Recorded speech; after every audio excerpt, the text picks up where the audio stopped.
If you didn't, get the CD. Let's look at the destructive nature of adultery. How many know that it's destructive? Yes. The first thing, it destroys the marriage. How many know it destroys the marriage? Amen. If, by any chance, by the grace of God, that the person that has been cheated on choose to stay in the marriage with the cheater, there are some serious issues. Yes. Because how many know trust is an issue? Yes. Once trust has been violated, you may have forgiven them, but you every little thing, they 5 minutes late, where you been? Who you was with? And then you start spying on people. Yes. Because once somebody abuse trust or violate your trust, then it don't come back that easy. You have to earn trust.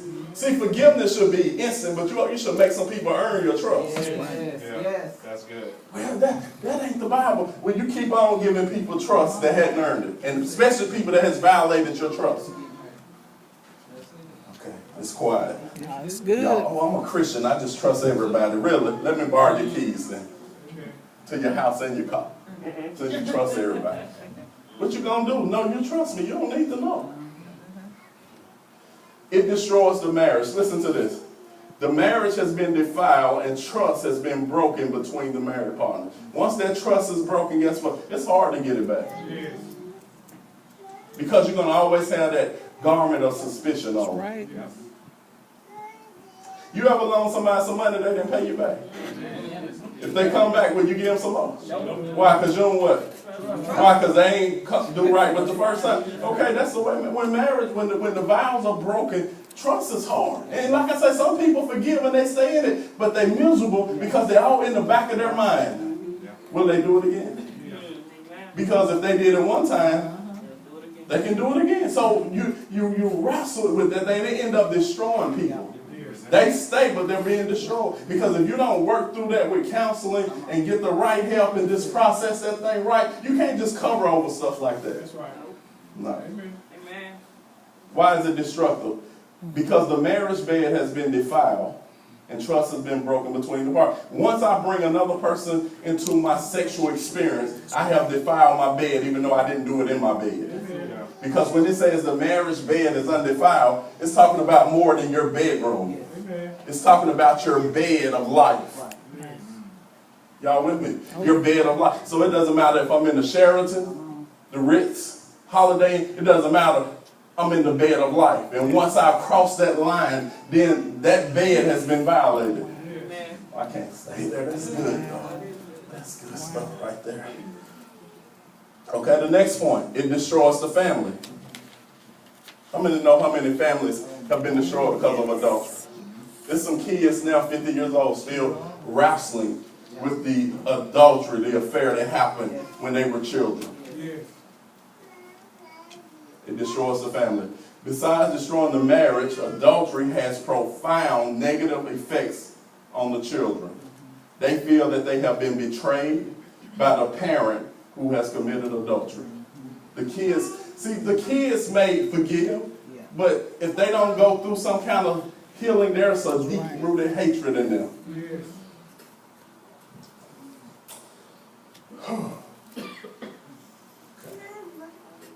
And the thing about it is, you can see it in their face. You can see it in their face. You know, I have a neighbor that did that to her husband. And they had 3 little girls and put the little girl's life in a whirlwind. But you can see it. They're growing up now, but you can see it. We had the perfect home, perfect family. How dare you go out and do this and destroy our lives like this? And they're going to have to carry that and process it. Yeah, Mommy, I love you. Bye, I see you after school. But deep down inside, there's a bitterness. There's a hatred. Because they're going to have to carry that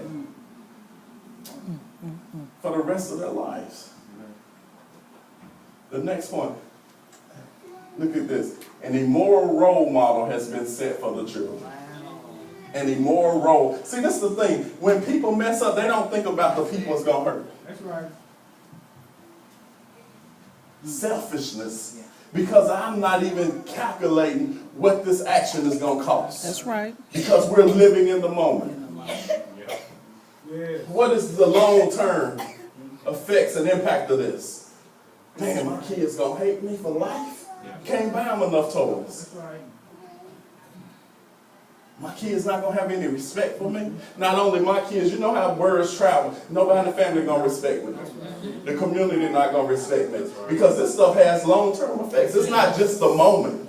Oh, I just had a lapse of judgment. No, baby, you have set the course for your life. Because now you are an immoral role model. And everybody with sense, even the babies, say, I don't want to be like that. And you ask yourself, was the 15 minutes worth it? If it was 15 minutes. So say moral role model. Listen to the next thing. The family loses respect for the adultery. You become the talk of holiday meals. She had that good man. You see what she did? Sorry, husband. Ain't nobody, that was a good man. He might not have been the greatest looking man, but he was a good man. That man went to work every day, brought his paycheck home, took care of his family. That was a good man. She did that. And then they're going to say, well, why do people judge me? You gave them something to judge. So it's destructive. So the destructive nature is it destroys the marriage, it destroys the family, it destroys, the next point, it destroys the person committing adultery. It destroys the person. The adulterer lives under the shadow of guilt, which brings other physical and emotional consequences. They live under the shadow of that thing. You know how bad it is just to lose some of your past stuff. How many know that? If you did something in the past, sometimes people still try to identify you with your past. Yeah. Now you do something, you live under the shadow of that. You know, in biblical times, y'all remember the story of the Scarlet Letter? Y'all remember she hooked up with what was her name? Mrs. or something? Hooked up with the man and got pregnant, and they made her wear that scarf. That's the whole premise of the movie. The scarf, that big A she had to wear. People knew she was that A stood for adultery.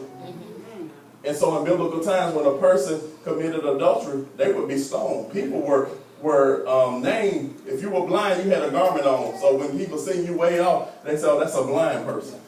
That's why when blind Bartimaeus got healed, he cast his garment off. I'm no longer blind. Don't label me by my past. Nice.